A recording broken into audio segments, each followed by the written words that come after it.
भुनक्तु सह नौ भुनक्तु सह वीर्यं करवावहै तेजस्विनावधीतमस्तु मा विद्विषावहै। ओम शांति शांति शांति। वेदों अखिलो धर्ममूलम। वेदों का जो ज्ञान है वो अपरंपार है। वेदों से ही सारे ज्ञान का प्रचार प्रसार, सारे ज्ञान का जो आधार है वो कल्याणी वेदवाणी ही है। और नित्य प्रति कम से कम एक वेद मंत्र का स्वाध्याय हमको जरूर करना चाहिए। हमारे जीवन की सफलता के लिए, हमारे संपूर्ण उत्तरदायित्वों का, कर्तव्यों का ठीक ठीक बोध होना, ये हमारा सबसे पहला कर्तव्य है कि हमको क्या करना है, क्या नहीं करना। यह कल्याणी वेदवाणी विधि और निषेध, डूज एंड डोंट्स, क्या है हमारा कर्तव्य और क्या करना है, क्या नहीं करना है, क्या हेय है, क्या उपादेय है, क्या ग्राह्य है, क्या त्याज्य है, इस दृष्टि को हमको जरूर ध्यान में रखना चाहिए।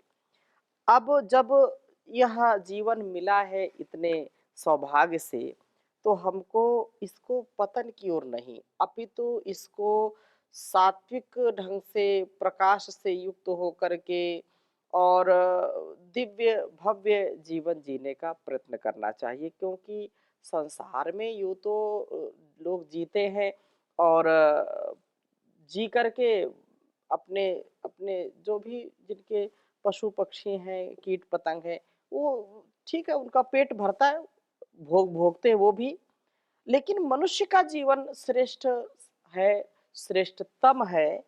यह यदि इस बात का बोध हमको हो जाए कि हमारा जीवन महनीय है और हमको जो भी चीज़ें हैं, इस महनीय जीवन को जितना भी हम संसार के भोग हैं, रोग हैं, संताप हैं, उनको, द्वंद्वों को सह करके हम इस जीवन को और अच्छा बनाएं। महनीय जीवन के लिए द्वंद्वों को सहनीय भी हमको करना है। हम चर्चा कर रहे हैं वेदों में मन का स्वरूप, तो उसी क्रम को आगे बढ़ाते हैं और आज हम चर्चा करेंगे यजुर्वेद के 29वें अध्याय का। और यह 29वां अध्याय बहुत ही सुंदर है। इसमें 17वां मंत्र आपके समक्ष में रखता हूँ, जो बहुत ही सुंदर है। प्रथम लिखता हूँ, फिर चर्चा करूँगा। ओम आत्मानं ते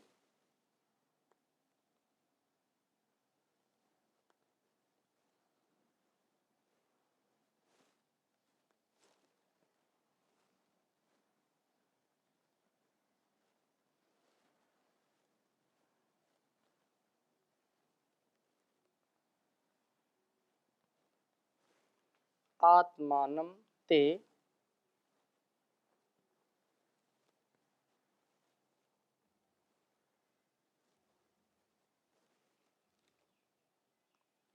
मनसा राधजानामवो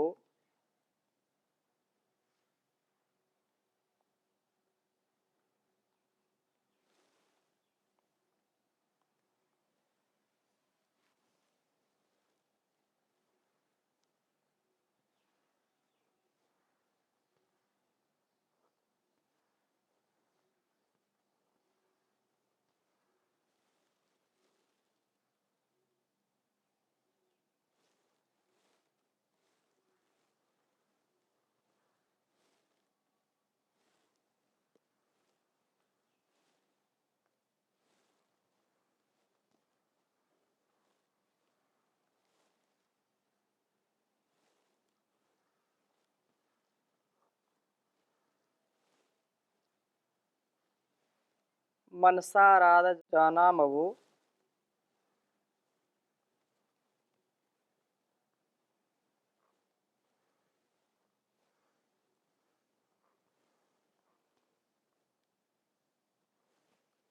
दिवा पतयन्तं पतंगम।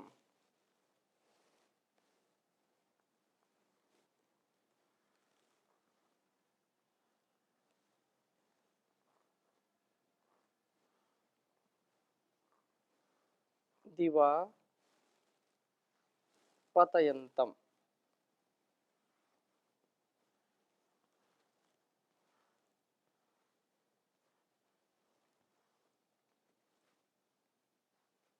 पतयन्तं।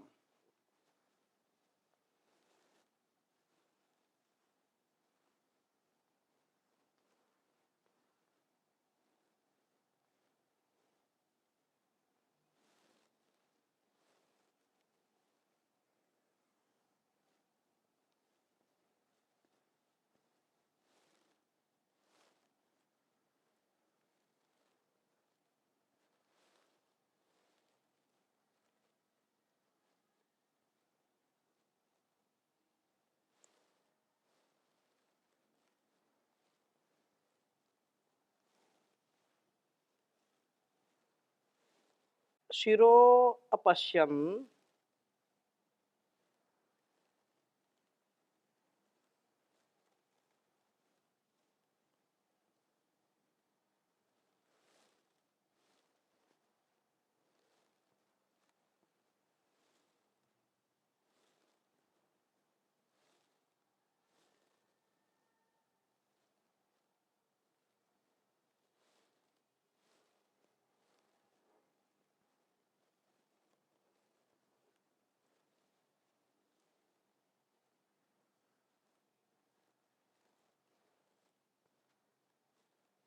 शिरो अपश्यम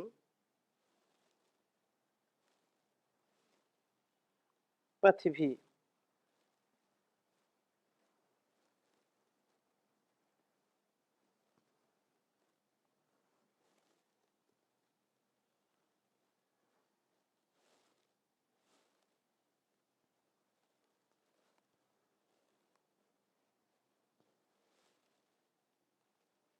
सुगेभिर् अरेणुभिर्जेहमानं पतत्री।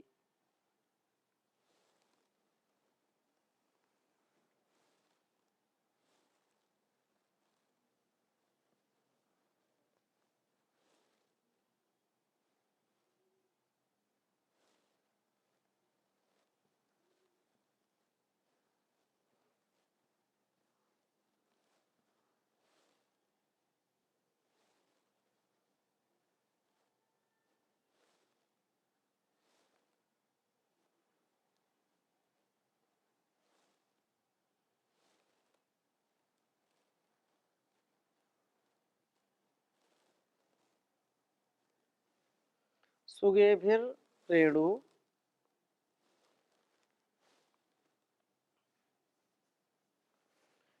रेणुभिर्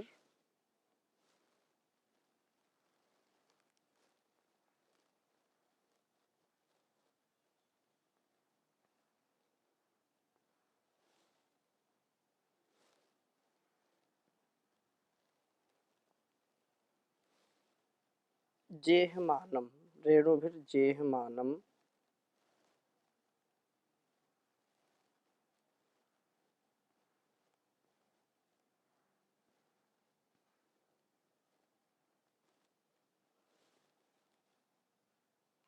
पतत्री।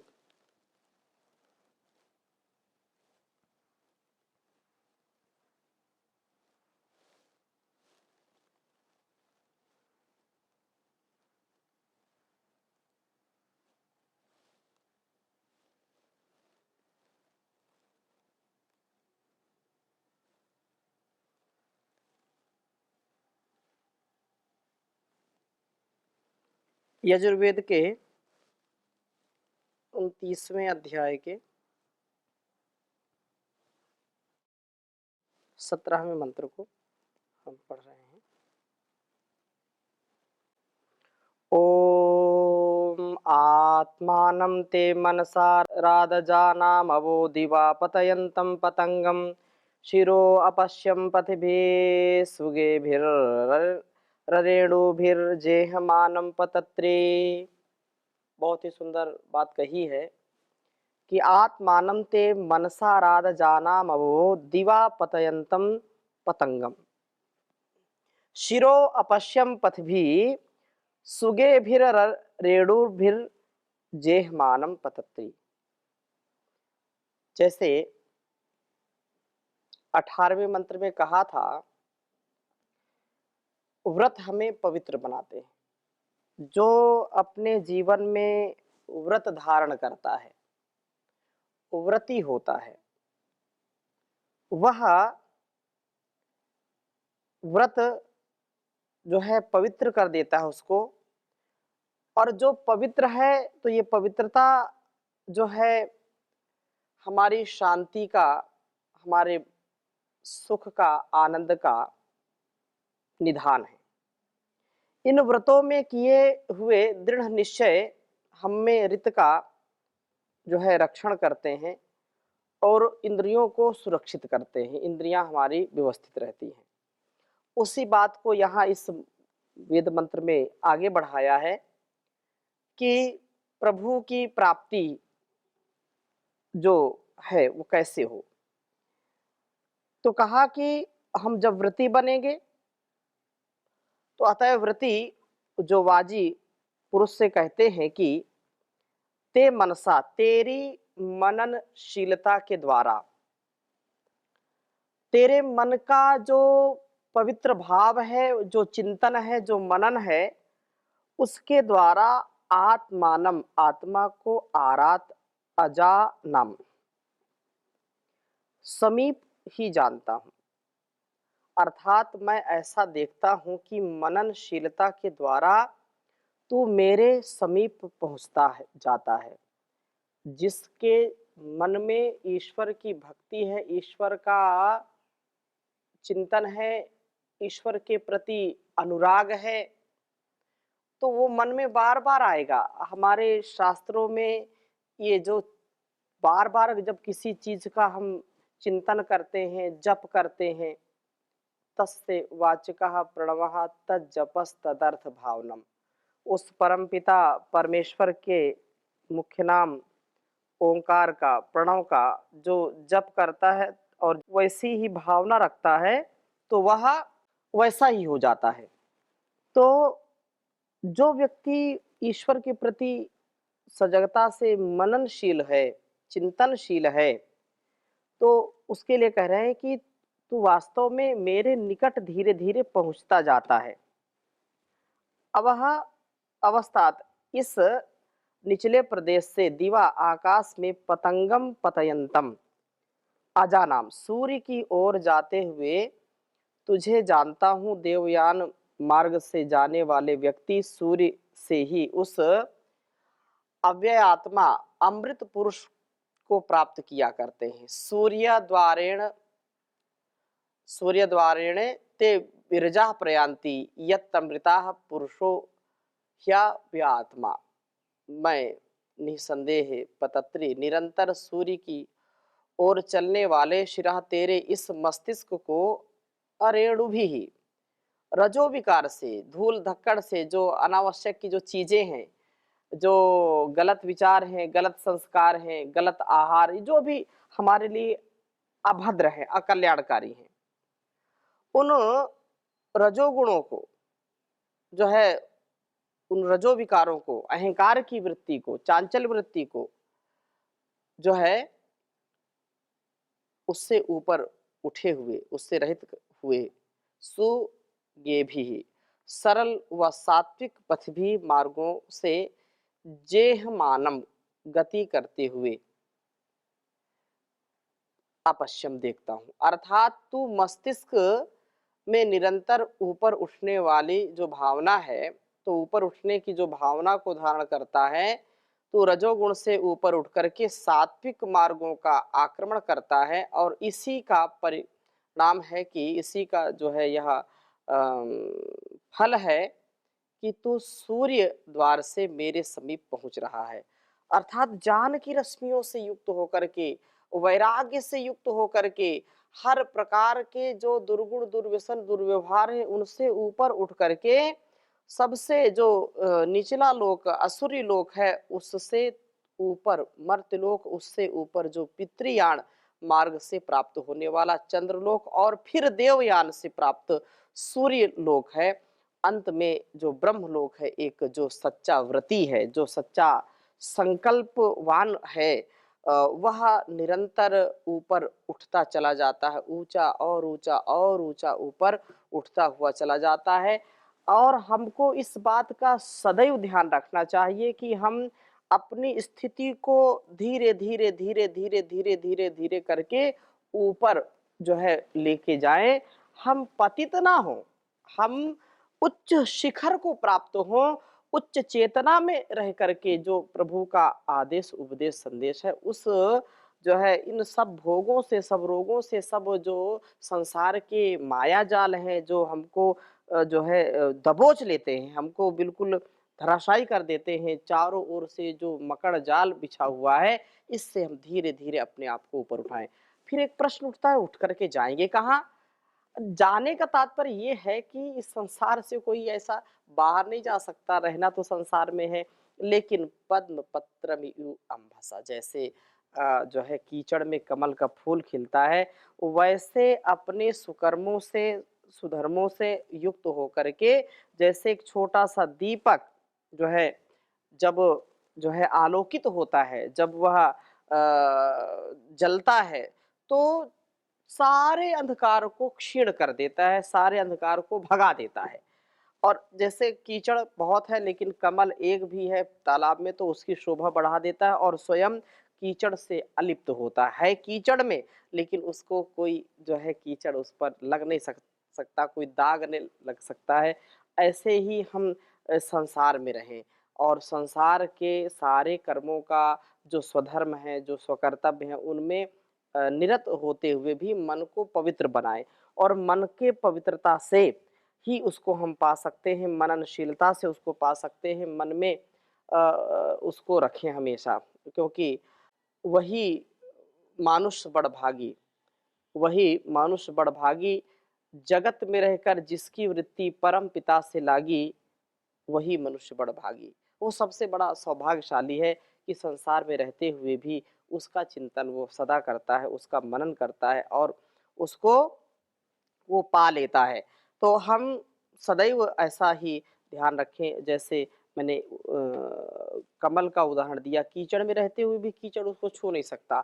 अंधकार के बीच में जब एक दीपक, छोटा-सा टिमटिमाता हुआ दीपक भी, या हम जुगनू को देखें, तो अंधेरे में उस जुगनू को छोटा-सा एक जो है कीड़ा है, लेकिन वो जब जलता है तो प्रकाश हो जाता है। तो एक छोटी-सी भी यदि हम लौ जलाते हैं, दीपक जलाते हैं, तो अंधकार को नष्ट करने वाला, ऐसे ही हमारे जीवन में होना चाहिए कि हम प्रभु को प्राप्त करें, तो एक संकल्प, एक सात्विकता, एक जो यशस्विता है, और अहंकार से, रजोगुण से, तमोगुण से ऊपर उठ करके हम आगे बढ़ें, तो निसंदेह उसको हम एक न एक दिन ज़रूर पा जाते हैं, प्रभु के दर्शन हो जाते हैं। इसी बात को इसी अगले मंत्र में कहा है कि जो है जो रजोगुण से, अहंकार से उठ करके सात्विक मार्ग पर चलता है, या मैं चलता हूँ, तब अत्र यहाँ ते तेरे उत्तमम रूपम, सर्वोत्तम सच्चिदानंद रूप को अपश्यम देखता हूँ। जो तेरा रूप जिगीषमाणम, मेरी सब वासनाओं को जीतने की कामना करता है, अर्थात अपने आपके स्वरूप से ही मेरी सब वासनाएं नष्ट हो जाती हैं। आपके दर्शन मात्र से गोपदे, इस वेदवाणी के पद में दिव्य प्रेरणाओं को, अर्थात जो वेद का उपदेश है वैसे मैं चल रहा हूँ, तो कोई वासना ही नहीं मेरे अंदर आ रही है, अपने सारे जीवन के लिए देखता हूँ। तुझे इन वेदवाणियों से सुंदर प्रेरणाएं प्राप्त होती हैं मुझे, और इन प्रेरणाओं को जो है आप सुनने वाले हैं। ते मरता, आपका यह मनुष्य जब यज्ञ के बाद भोगम आनट, भोग को व्याप्त करता है, अर्थात यज्ञ शेष का सेवन करता है, तेन त्यक्तेन भुंजिता की भावना से जो इसका उपयोग करता है, तो उस त्याग जो है त्याग पूर्वक उपभोग में प्रवृत्त होता है। आतइत, तो तभी सचमुच यह ग्रसिष्ठ सर्वोत्तम भक्षण करने वाला होता है, अकेले खाने वाला तो निकृष्ट भोगी है, वह जो है केवल पाप खाता है। यह उत्तम भोक्ता है जो यज्ञीय जीवन को जीता है, जो भी जीवन यापन के लिए मिल जाए उतना पर्याप्त है, बाकी लोक कल्याण करना। औषधि अजीगा, औषधियों का ही निगरण करता है। यह कभी भी जो अभक्ष्य पदार्थ है, मांस का सेवन है या जो है हिंसा से प्राप्त जो चीजें हैं उनका सेवन नहीं करता है, उनसे दूर रहता है, उनमें प्रवृत्त नहीं होता। सात्विक मार्ग पर चलते हुए प्रभु का दर्शन होता है, क्रोध आदि को हम जीत पाते हैं, वेदवाणी के प्रतिपादित मार्ग पर चलते हैं, यज्ञ शेष का सेवन करते हैं, औषधि वनस्पतियों को अपनाते हैं, तो हम ईश्वर को जरूर पाते हैं। उससे हम भिन्न यदि कोई आचरण करते हैं तो हमारे अकल्याण के लिए, वो हमारे सदा जो है जीवन को पतित करने के लिए है, उससे हम बचें। हम ईश्वर पर भरोसा करें, उस पर अपना ध्यान दें, उस पर जो है अपने को निछावर करें, क्योंकि वो सब कुछ उसी का दिया है और मन को उस पर लगा करके जीवन को जीने वाले बने। भरोसा कर तू ईश्वर पर, तुझे धोखा नहीं होगा। यह जीवन बीत जाएगा, तुझे रोना नहीं होगा। कभी दुख है कभी सुख है, ये जीवन धूप छाया है। हंसी में ही बिता डालो, बितानी ही ये माया है। जो सुख आए तो हंस लेना, जो दुख आए तो सह लेना। न कहना कभी कुछ जग से, तू प्रभु से ही कह लेना। ये कुछ भी तो नहीं जग में, तेरे बस कर्म की माया। तो खुद ही धूप में बैठा, लखे निज रूप की छाया। कहाँ ये था कहाँ तू था, कभी तो सोच ओ बंदे। झुका कर शीश को कह दे, प्रभु वंदे प्रभु वंदे। प्रभु वंदे प्रभु वंदे। भरोसा कर तू ईश्वर पर, तुझे धोखा नहीं होगा। यह जीवन बीत जाएगा, तुझे रोना नहीं होगा। हम प्रभु का जब दामन पकड़ते हैं, हम प्रभु को जब अपना सब कुछ निछावर कर देते हैं, अनकंडीशनल सरेंडर, ये मन बुद्धि, ये इंद्रियां, ये सब कुछ जब उसको दे देते हैं, तो फिर प्रभु हमको सब कुछ दे देता है। हमको कभी भी कोई न्यूनता में नहीं छोड़ता है, जो क्योंकि वो परम पिता सबसे ज्यादा ऐश्वर्यवान है, वो ईश्वर। तो जब पिता का वैभव होता है तो पुत्र के लिए होता है, पुत्री के लिए होता है, तो उसका ये सारा संसार का जो वैभव है वो हमारे लिए हो जाता है। हमारी रक्षा, हमारी सुरक्षा, हमारी व्यवस्था में वो सब कुछ मिल जाता है जो हम चाहते हैं, और जो नहीं चाहते और जिसकी हम कभी कल्पना भी नहीं करते, वह भी हमको मिलता है। तो ऐसा जीवन हम सबका होना चाहिए। अभी यहीं पर विराम लेते हैं, शेष चर्चा अगले मंत्र के साथ। ओम शांति शांति शांति।